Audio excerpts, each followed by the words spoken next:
Gente, eu sei que você não pode falar muita coisa sobre... Não, tem uma coisa que eu não sei se ele já respondeu, e se ele respondeu, peço que você me perdoe pela pergunta redundante, mas por que Deathbound? Vínculo à morte. Por que o nome? Por que do nome? Qual foi a escolha? Porque assim, a gente entende Souls-like, Dark Souls, Demon Souls, alma, né, dos demônios. E aí, literalmente, você pega a alma, estoura ela, ou mata o bicho, pega a alma e distribui nos pontos pra você, são seus atributos. Você tem no Anel do Véio, que ali você tem a graça, né, que tem aí outro aspecto. Aí você tem a Nrita, que é um outro aspecto. Aí você tem, enfim, o porquê do Deathbound e qual é o elemento que faz essa distribuição, ou a moeda de troca, enfim. Por que Deathbound? Então, quando a gente começou a pensar no jogo, a gente tinha essa ideia que a gente queria que o personagem se transformasse. E aí a gente, como é que ele se transformar? Ele absorve a alma das pessoas mortas. Então, beleza, vamos falar de morte aqui no jogo. O personagem se junta com outros personagens mortos. E aí a gente falou, é um jogo que o personagem vai estar lidando ali com outras pessoas mortas, então é um jogo que fala sobre morte. E aí a gente foi evoluindo o conceito com isso em mente, e em algum momento a gente tinha que decidir o nome do jogo, a gente falou, beleza. A gente pensou várias coisas, não é só uma, mas são várias. E aí no Deathbound a gente viu que os personagens, eles se ligam através da morte. E quando você pensa no significado de Deathbound, é uma ligação através da morte. Eles são Deathbound, entendeu? Eles são Deathbound. Então, são pessoas que estão ligadas através da morte. Então, por isso é o Deathbound. E aí, no mundo do jogo, a gente não usa o termo soul, não usa o termo alma. Na verdade, as pessoas têm essência. E aí, não é só porque a gente não queria chamar de soul. Porque a gente, quando encontra um personagem, a gente meio que encontra, mas não é a pessoa, sabe? É a essência daquela pessoa, não é necessariamente aquela pessoa. E a gente vai lidar um pouco sobre isso na narrativa. Isso tem consequências que vão ser discutidas em algum momento no jogo, mas a gente está absorvendo aquela essência.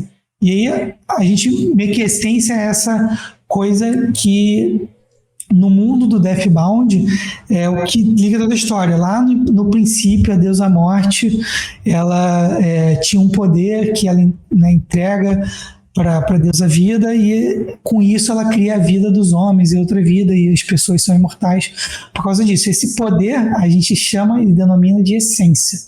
Então, o grande poder primordial que dá energia ao mundo e que faz as pessoas viverem e elas existirem, a gente chama de essência. E aí tem várias coisas no jogo, tem um grupo de pessoas que pesquisa e faz experimentos através da essência. As pessoas que estão vivas no mundo, elas precisam morrer para a essência retornar a essa energia primordial para gerar mais vida.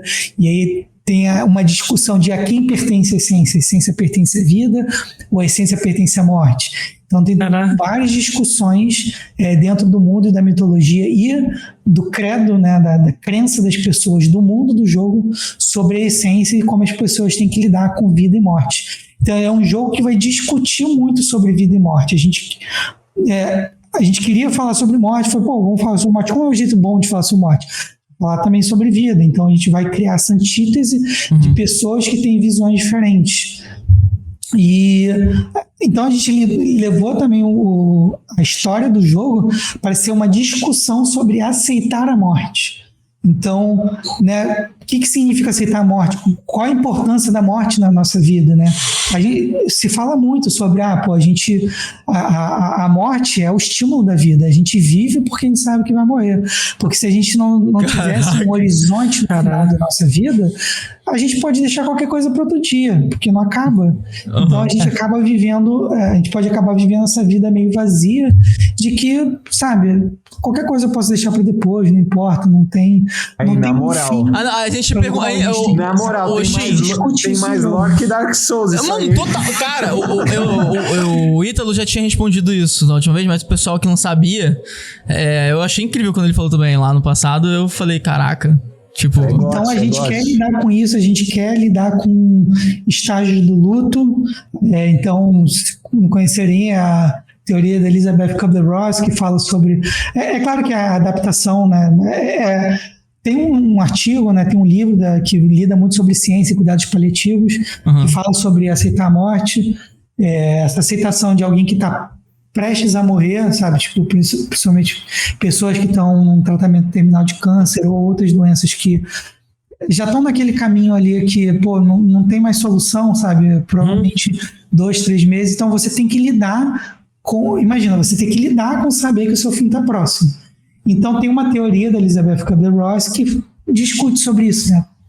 O que a pessoa passa nesse momento? Ela passa por um estágio de negação, ela passa por estágios de raiva, e até possivelmente, eventualmente, em alguns casos, chegar numa aceitação, que é você conseguir lidar com aquela situação que você está vivendo, para você, sei lá, poder aproveitar ainda o que você tem de vida e tentar tomar decisões conscientes com o que você vai fazer com o que você ainda tem de tempo sobrando ali, né? Então, a gente traz um pouco dessa teoria, a gente, né, cadencia a história do jogo baseado nos estágios do luto, que tem a ver com a caminhada dos personagens no jogo.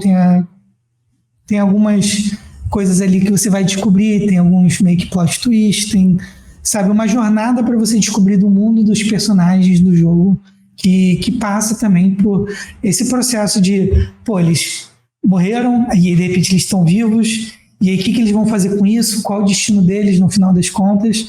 E aí tem um personagem que é devota à morte, que para ele é horrível estar vivo depois de ter morrido, porque tipo, caramba, eu tinha que ter me unido à minha deusa, mas eu tô vivo, isso é uma maldição, eu tô sendo infiel, porque eu tinha que estar morto e honrando a minha deusa, e eu estou aqui vivo, se tornou uma maldição. Ele morre, volta à vida. Caralho. Ele discute um pouco sobre isso. Isso é bem discutível, né? A imortalidade. Porque, tipo assim, a pessoa ser fiel da morte não significa que ela quer morrer. Sim. Mas significa que ela entende o significado da morte, ela entende. Sim. E se dá bem com isso. Porque, tipo assim, mesmo na nossa religião dominante aqui no nosso país, que é a cristã, a gente tem muito significado para a morte.